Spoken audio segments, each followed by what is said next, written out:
Number 11, demand for autonomy. All of my SPD stuff contributes to this one. All of it. Like all of it. Okay. Get a little feisty there. If you're a verbal NT, then consider this. Imagine you live in a world where you can speak fluently, but you have no one to talk to. Instead, everyone around you communicates through burps and farts. That's right. I said burps and farts. For some reason, you're just not gassy enough to be able to burp and fart in sufficient quantity to be understood.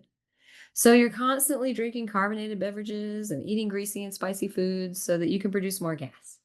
But it's still not enough air compared to these people. You try to bridge the gap and convince and coax other people to think about using speech instead.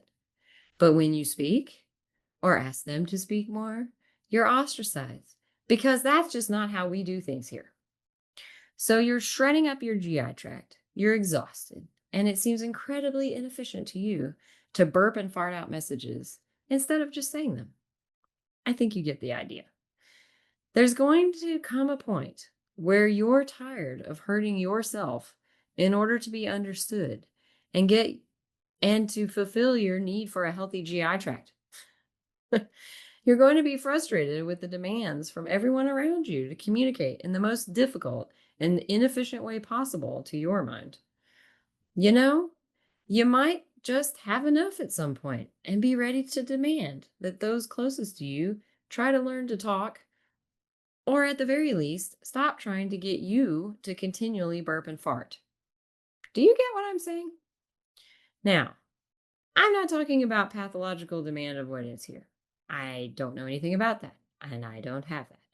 I'm talking about your run-of-the-mill need for autonomy that everybody has, but in a neurotypical world is just more noticeable in people with ADHD or autism or SPD because we're not the same as the rest of the herd.